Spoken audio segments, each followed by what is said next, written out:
얼마나 살기가 수월하겠습니까? 그리고 또 하나, 이 로마인들이 아주 우리를 괴롭히는데 저 정도의 능력을 가지신 분이면 로마인들 다 물리치고 우리 유대 왕국을 건설할 수 있겠다, 이런 기대가 있는 거죠. 그래서 예수님을 왕으로 삼으려고 하시는데 예수님이 거부하고 떠나가시죠. 오늘 읽었던 본문은 그 다음 날입니다. 그 다음 날 왕으로 삼고자 했던 사람들이 66절에 보니까 그때부터 그의 제자 중에서 많은 사람이 떠나가고 다시는 그와 함께 다니지 아니하더라. 아니, 어제 왕으로 삼겠다고 환호했던 사람들이 다음 날 다시는 예수님과 함께 다니지 않겠다, 그런 결단을 내리고 그냥 썰물같이 쭉 빠져나가는 겁니다. 도대체 단 하루 사이에 무슨 일이 있어서 이렇게 밀물처럼 밀려왔다가 환호했다가 고개를 흔들고 돌아가는 것입니까? 다른 공간복음서에는 그런 내용이 나와 있지 않는데 요한복음에는 나와 있죠. 예수님께서 상당히 긴 설교를 하십니다. 요한복음의 특징이 그래요. 기적을 일으키면 기적이 기적이 아니고 기적이 표적이에요. 그러니까 표적은 뭐냐면, 기적은 자연 법칙을 초월한 아주 기이한 일이잖아요. 근데 표적은 자연 법칙을 초월한 기이한 일인데 분명한 메시지가 있는 거예요. 그래서 표적은 영어로 사인이고 기적은 그냥 미러클이라 그래요. 그러니까 이건 사인이에요, 사인. 그러니까 뭔 사인이냐면 예수님이 어떤 분이신가를 분명히 보여주는 사인이에요. 요한복음은 그래요. 그래서 예수님께서 소경의 눈을 뜨게 해주신 후에 그 사인을 설명합니다. 나는 세상의 뭐다? 빛이다. 너희들은 사실은 다 영적인 소경인데 이 육적인 소경이 내가 손을 만짐으로 눈이 뜬 것처럼 너희가 빛인 나를 만나야 영적인 눈이 떠진다, 이런 말씀이에요. 그러니까 오병이어의 기적을 일으키고도 말씀하시는 거예요. 이 오병이어는 눈에 보이는 현상인데 영적으로는 떡을 먹는 게 아니라 진짜 뭘 먹어야 된다? 생명의 떡을 먹어야 된다, 영생의 말씀을 먹어야 된다, 지금 이 말씀을 하시는 거예요. 이런 걸 표적이라고 하죠. 근데 이제 이런 것을 쭉 설명을 하니까, 긴 말씀을 설명하니까 너무 어렵다, 그리고 돌아가 버리는 겁니다.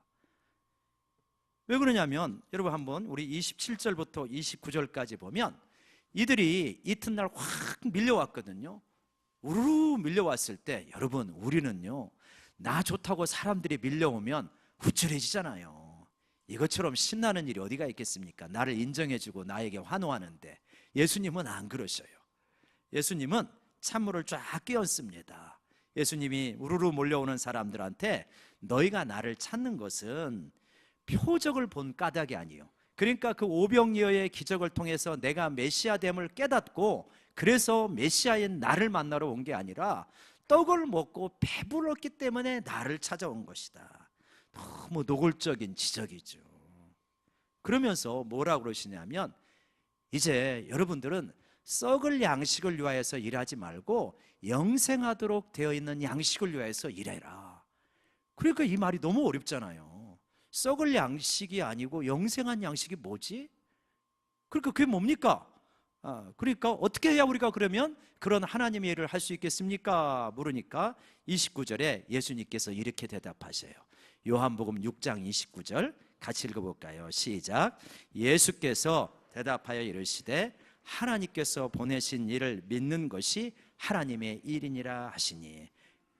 어떻게 해야 영생하도록 되어 있는 양식을 먹습니까? 하나님의 보내신 일을 믿어야 된다는 거예요. 그게 너희가 영생하는 양식이다, 이런 말이에요. 참 이게 굉장히 단순하면서도 아주 심오한 말씀이다. 하나님이 보내신 예수를 믿는 것, 이게 영생하는 양식이구나. 우리는 하나님의 일을 하면 굉장히 거창하게 생각하잖아요. 하나님의 일을 하려면 내 모든 재산을 다 팔아서 가난한 자에게 나눠줘야 되나, 혹은 정말 이렇게 그 오지의 선교사로 나가야 되나, 우리가 그런 생각을 하기 쉬운데 아니라는 거예요. 지금 내가 있는 그 자리에서 하나님의 보내신 자 예수 그리스도를 진짜 제대로 믿는 것, 그게 하나님의 일이다. 그게 생명의 양식이다. 뒤집어서 말하면 나는 교회를 다니고 예수를 믿는 것 같은데 늘 배가 고프다. 그러면 왜 그렇습니까? 예수님이 생명의 양식 되시는 예수님을 제대로 잘 믿지 못하는 것이다. 늘 영적으로 허기가 진다, 또는 공허하다, 쓸쓸하고 외롭고 인생이 허럽다. 왜 그런 겁니까? 예수님을 제대로 믿지를 못하는 거예요. 예수님을 잘 믿고 예수님으로 인하여서 내가 충만해지면 우리를 괴롭히던 많은 부분들이 물러가게 되는데, 자꾸 엉뚱한 데 가서 먹고 마시고 예수님이 아닌 데서 자꾸 먹고 마시니까 예수님을 믿어도 배가 고파요. 예수님을 믿어도 마음에 갈증이 있는 것이죠. 그러니까 진짜 우리는 예수님을 믿는가? 부활하신 예수님께서 내 안에 계신 것을 믿으십니까? 정말 살아계신 것을 믿으십니까? 그분이 진짜 내 안에 계신 것을 믿는다면, 그리고 그분이 나를 위하여 십자가에 죽으시고 부활하셨다면 그분의 말씀에 우리가 순종해야 되잖아요. 근데 우리가 한 주간 살아보면 순종했던 것보다 거슬렸던 것, 불순종했던 것이 많이 떠오르실 거예요. 아마 좀 이따 성찬 앞두고 기도할 텐데, 하나님 제가 이러이러한 잘못을 또 했습니다, 이런 부분이 떠오를 가능성이 많죠. 그러니까 믿음이 때로는 요동을 쳐요. 그러니까 주님이 역사하고 싶어도 요동치니까 역사하기가 어려우신 거예요. 여러분, 혹시 저를 따라서 손을 한번 들어보시겠습니까? 감사팔찌가 얼마나 보이시나? 감사팔찌. 네, 내려주십시오. 감사팔찌는 박 목사가 하라고 해서 하는 게 아니잖아요. 예수님이 범사에 감사하라, 이것이 그리스도 예수 안에서 너희를 부르신 하나님의 뜻이다. 범사에 감사하라. 근데 나가 순종하고 싶은데 순종이 잘 안 되니까 요거를 해서라도 기억하자, 이런 것 뿐이잖아요. 감사팔찌 차시고, 그리고 지난 한 주 동안 불평할 때마다 이거를 받고 삐고 범사에 감사하시려고 했던 분은 아마 느낀 게 많으실 거예요. 저는 그렇게 느끼겠더라고요. 저 씨름하고 있는데, 야, 내가 상당히 불평이 많은 사람이구나. 가정에서도 2번인가 지적을 받았어요. 바꿔 끼라고. 하루에도 뭐 몇 번 지적을 받을 수 있겠죠. 내 양심이. 불평이 참 많죠. 여러분 해보시니까. 그리고 내가 불평을 수습하고 바꿔 끼면서 감사하니까 마음에 어떤 변화가 일어나던가요? 이상하게 마음이 좋아지지 않으시던가요? 기쁨이 밀려오고, 큰 기쁨, 막 나를 뒤집을 것 같은 기쁨은 아니지만 잔잔한 기쁨이 밀려오고, 마음이 이상하게 평화로워지고, 그리고 세상이 좀 더 아름다워지고, 그러지도 않던가요?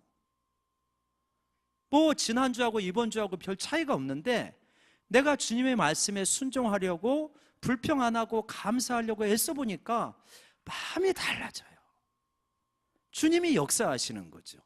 우리 안에 와 계신 주님의 영이신 성령님이 기뻐하시면서 불평 안 하고 감사하니까 성령이 주는 기쁨과 평화가 서서히 우리 안에 차오르는 거, 이거를 느끼실 수밖에 없어요.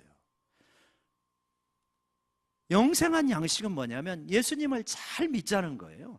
예수님을 잘 믿으면 진짜 영원한 생명을 맛보게 된다는 거예요.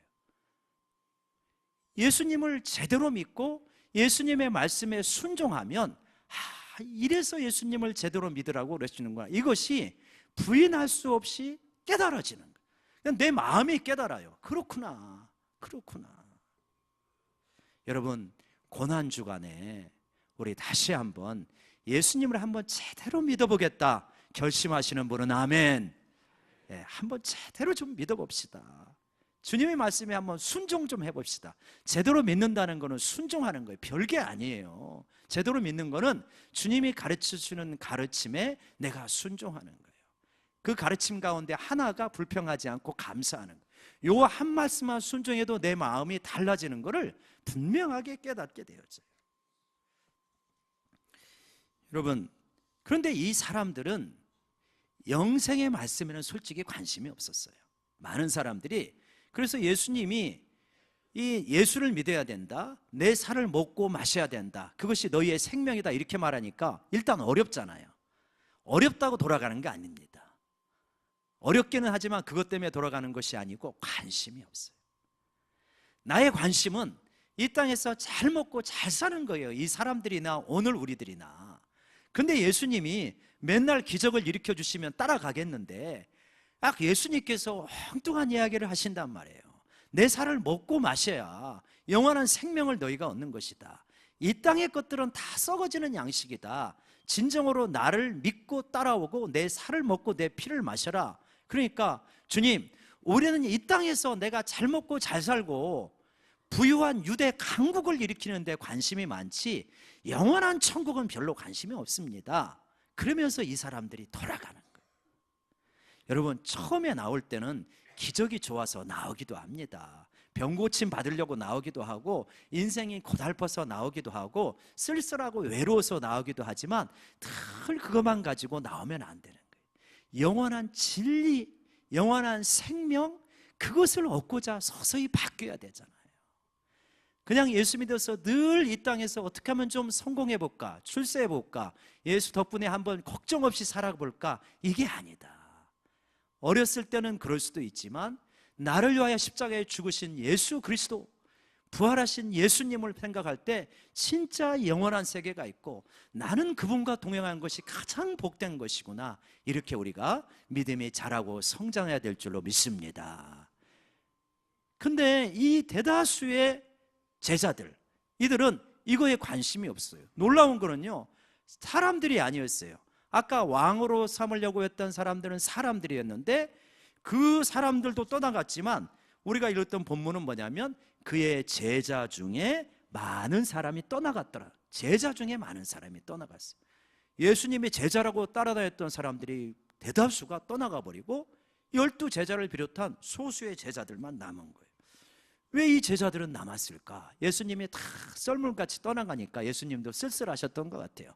그래서 너희도 가려느냐 그랬더니 베드로가 그러시죠. 주여, 영생의 말씀이 여기 있는데 우리가 주님을 떠나서 어디로 가오리까? 진짜 올바른 대답을 하신 거죠. 그럼 영생의 말씀이라고 하는 것은 뭐냐? 주님께서 그 앞에서 쭉 말씀하신 거죠. 뭐라면 너희는 이 땅에 썩을 양식을 위하여서 일하지 말고, 그리고 내 살을 먹고 내 피를 마셔야 영원한 생명을 얻는다, 이 말씀을 하셔요. 그러니까 이 말씀이 좀 너무 노골적이잖아요. 아마 이 세상에 고상한 어떤 학자나 지도자 같으면 그렇게 말씀 안 하셨을 거예요. 잘 생각해봐라, 내가 말하는 이치를 잘 깨닫고 따라가라, 그렇게 하지 않았겠습니까? 근데 예수님은 나를 먹고 마셔라, 너무 좀 원색적이고 너무 좀 노골적이고, 아니 어떻게 예수님을 먹고 마시냐, 예수님의 살을 먹고 어떻게 예수님의 피를 마시냐, 이렇게 참 쉬우면서도 어려운 말씀을 하십니까? 그러니까 우리 존재의 본질을 말하는 거예요. 여러분, 우리는 뭐냐면요, 아무리 고상하고 아무리 대단한 학식이 있고 부유해도요, 먹어야 삽니다. 너무나 당연한 거 아니겠어요? 먹어야 살죠. 어떤 아들하고 아빠하고 이야기를 하는데 아들이 한참 고민이 많아서 아빠, 인생이 뭐예요? 그랬더니 아빠가 대답하는 것이 쓸데없는 소리, 먹는 것이다, 그렇게 대답을 했다 그래요. 먹어야 사는 거죠. 먹고 사는 게 인생이다. 진짜 아무리 고상해도요, 고상해도 먹어야 살지 않습니까? 주님은 그렇게 말하는 거예요. 먹어야 살지. 니네 먹는 것이 그래서 그렇게 중요하지, 그보다 더 본질적으로 중요한 것이 나를 먹는 거야. 나를 먹어야 너희의 영적인 생명이 사는 거야. 지금 이 말씀을 하는 거예요. 그래서 여러분, 우리가 영적인 생명이 있어야 나머지가 풀려가는 거예요. 굉장히 이 땅에서 분주하고 여러 가지가 많은 것 같아도 예수 그리스도를 제대로 먹어야만 살아갈 수 있는 거예요. 그래서 먹어야 된다, 내 피를 마셔야 된다, 내 살이 참된 떡이요, 내 피가 참된 음료다, 먹고 마셔야 된다, 이렇게 하는 거죠. 그래서 먹고 마신다는 이 말로 예수님이 설명을 하시는데, 그 말은 결국은 우리 마음, 우리 영이, 우리 몸이 떡을 먹고 음료를 마셔야 사는 것처럼 우리 마음과 영은 예수 그리스도의 살과 피, 즉 십자가와 부활 속에 나타난 하나님의 사랑을 먹고 마셔야 우리 마음과 영이 산다는 거예요. 우리가 살 수 있는 길은 그거밖에 없다는 거예요. 하나님의 사랑, 십자가에 나타난 하나님의 사랑을 먹고 마셔야만 우리 마음이 살아갈 수 있다. 여러분, 그러니까 먹으라고 하셨으니까 무슨 말이겠어요? 너희가 먹고 마셔야 된다니까, 이거는 뭐냐면 매일 먹어야 되네. 우리 존재가 주님의 사랑을 매일 먹지 않으면 허기질 수밖에 없다. 매일 매 순간 먹지 않으면 허기진다라고 하는 거예요.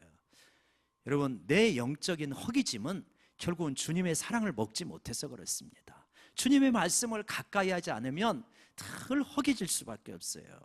어제 이제 학습 문답, 세례 문답 하는데 우리 질문을 했어요. 거기 질문이 그런 게 나와서 성경을 얼마나 읽습니까? 했더니 우리 학생들이 상당히 좋은 학생들이 많더라고요. 매일 한 장씩 이상은 읽으려고 하고 있습니다. 그래서 언제 읽냐 그랬더니 학교 갔다 오면 읽는데요. 그리고 한 학생은 주일날 저녁에 텔레비 많이 보냐 그랬더니 텔레비를 거의 안 본대요. 그래서 뭐 하냐 그랬더니 시험 때는 공부하고 평상시에는 성경을 읽는다고. 할렐루야. 영적 수준이 이 정도예요, 우리 중고등부 학생이. 그리고 우리 여자 성도님은 성경을 얼마나 읽습니까 그랬더니 하루에 3장 이상씩 읽는다고. 참 이렇게 좋으신 참 귀한 우리 성도님들이시구나. 그렇게 읽게 되어질 때 영적인 생명이 살아나는 거예요. 다시 한번 매일 주님의 사랑과 말씀을 먹어야 되는데, 내가 지난 우리 한 4개월, 이제 3개월 지나고 4개월 접어드는데 얼마나 내가 성경을 읽었는가 한번 좀 잘 점검해 보시고 다시 성경을 가까이 하고 성경 속에서 주님의 사랑을 먹으시기를 바랍니다. 그게 주님의 살과 피를 마시는 거예요. 두 번째로 57절에 그렇게 말씀하셔요. 57절 같이 읽어볼까요? 시작. 살아계신 아버지께서 나를 보내심에 내가 아버지께로 말미암아 사는 것 같이 나를 먹는, 우리가요 내 힘으로 사는 것 같아도 그렇지 않다는 거예요. 예수님으로 말미암아 산다는 거예요. 주님을 먹고 마셔야 우리가 주님으로 말미암아 살아요. 여러분, 몸이 허약한 사람이 특징이 있어요. 뭔 특징입니까? 몸이 허약한 사람은 잘 안 먹어요, 잘 안 자요, 불규칙해요, 예민해요, 운동 안 해요. 그러면 몸이 허약한 거예요. 영적인 건강도 마찬가지예요. 주님의 살과 피를 먹고 안 마셔요, 운동 안 해요, 그리고 안 좋은 거 먹어요, 불규칙해요, 예배도 들쑥날쑥해요. 영적 허약 체질이에요. 몸이 허약하면 어떻게 되어지냐면 바이러스만 돌면 콜록콜록 하는 거예요. 영적 허약함도 마찬가지예요. 해로운 바이러스는 어차피 평생 있을 거예요. 여러분, 나에 대해서 안 좋게 이야기하는 사람, 나 시험거리 평생 있는 거예요. 그거 없는 무균실이 어디가 있어요? 그런 교회, 그런 사람은 없는 거예요. 어차피 무균실은 없어요. 무균실 들어갈 정도 되면 중병이잖아요. 바이러스들은 늘 상존하는 거예요. 어떻게 해야 되냐? 영적인 강건 체질이 돼야 돼요. 주님의 사랑으로 충만하면 별로 문제가 안 되는 거예요. 제가 이번 주에 우리 성도님들의 심정을 조금 헤아릴 수 있는 일이 한 번 있었는데, 어떤 이제 중요한 일이 있어서 노예 목사님하고 이제 연락을 해야 될 일이 있어요. 전화를 했는데 안 받아요, 선배 목사님이. 그래서 이제 이 카톡으로 이렇게 보냈어요. 근데도 또 답장이 없어요. 전화를 했는데 통화 중이에요. 5분 있다 전화를 했는데 안 받아요. 이거 뭐야? 아니, 조금 전에 통화 중이었잖아요. 근데 지금 전화하면 안 받잖아요. 딱 드는 생각이 뭐야, 나를 무시하는 거야? 그런 생각이 안 들겠어요? 무시받음, 이런 느낌이 들잖아요. 근데 뒤에 문자가 하나 왔어요. 아주 단문장으로 예, 나는 당신한테 전화를 3번 했는데, 그리고 이 문자를 보냈는데 전화도 안 줄 뿐만 아니라 짧은 단어 하나로 딱 온 거예요. 약간 뭐지? 이 오묘한 단어의 뜻은 뭐지? 이런 생각이 들면서 약간 마음이 무시받은 것 같은 느낌이 살짝 드는 거예요. 근데요, 오래 안 부대들였습니다. 뭘 그걸 오래 생각해요? 생각할 가치도 없는 거죠.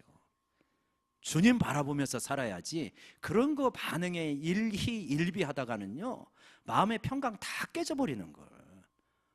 그분은 그냥 그분 나름대로 살아갈 거예요. 아마 그분이 반응하는 방식이 그 모양인가 보다. 그렇게 덕스럽지는 않지만 뭐 나하고 그렇게 내가 깊은 교제를 꼭 그렇게 맺어야 되는 분도 아니니까 그냥 그런가 보다 이렇게 하고 털어버리면 되는 거죠. 만약에 마음이 허약하고 예민하다면 두고 보자, 나도 언젠가 한번 소심하게라도 복수를 아마 이러지 않았겠습니까? 영적으로 주님의 은혜에 젖어져 있으면 이런 것들을 빨리빨리 털어요. 안 젖어 있으면 굉장히 씨름하게 됩니다. 여러분, 자주 상처받아요. 영적 허약 체질은 자주 상처받습니다. 여러분, 주님으로 충만해야 상처가 적은 거예요. 여러분, 예수님께서 말씀하셔요. 너희는 나를 먹고 마셔야 산다. 그리고 나와 하나가 될 수 있다. 56절 우리 마지막으로 같이 읽어봅시다. 시작. 내 살을 먹고 내 피를 마시는 자는 내 안에 거하고 나도 그의 안에 거한다. 예수님의 살과 피, 십자가와 부활을 통해서 선명하게 드러났고 오늘날 말씀을 통해서 우리가 그 사랑에 접하게 되어지는데, 그 예수님의 살과 피를 마시면 내가 예수님 안에 거하고 예수님이 내 안에 거하여서 둘이 하나가 온전히 되어진다. 온전한 하나됨, 연합. 여러분, 여기서 우리의 영적 갈증과 허기짐이 사라지는 거예요. 세상에 아무리 다녀보고요, 사람들에게 인정받고 물질 소유하고 어디 다녀도요, 맛있는 거 먹어도 영적으로 목마르고 배고픈 거예요. 주님을 만나고 그분과 온전하게 하나가 되어질 때 진정한 생명을 내가 누리게 되는구나 하는 걸 깨닫게 되어집니다. 여러분, 진짜 중요한 게 먹는 거잖아요. 곡기 끊으면요 오래 못 가시더라고요. 곡기 먹는 게 그렇게 중요하더만요. 영적 생명이 끊어지면요, 영적 곡기가 끊어지면 진짜 위험합니다. 여러분, 우리 은혜 떨어지는 게 가장 무서운 거예요. 말씀 멀리하고 예배 멀리하고 은혜 식어지는 게 가장 무섭다. 어찌됐든 나는 예수님의 살과 피를 먹어야 된다. 말씀 속에서 그분의 사랑 속에 젖어들어야 된다. 그분에게 가까이 가서 나를 사랑하셔서 십자가에 죽으시고 부활해서 나와 함께 하시는 그분과 깊이 하나가 되지 않으면 나는 아무런 힘이 없는 존재이다. 이걸 좀 철저하게 깨달으면서 성찬에 임하고 성찬을 통해서 주님을 먹고 마시는 그러한 역사가 우리 가운데 강하게 일어나기를 원합니다. 성찬을 잘하면요, 은혜의 3가지 통로가 말씀과 기도와 성례예요. 성례는 성찬이 있는 거예요. 성찬을 통하여서 내 자신이 완전히 새로워지는 거예요. 주님의 살과 피를 먹으면서 진짜 은혜가 우리 가운데 차오르는 시간이 되어줄 수 있도록 주님 앞에 깊이 기도하시고 새로워지는 우리 모두가 되기를 원합니다. 우리 찬송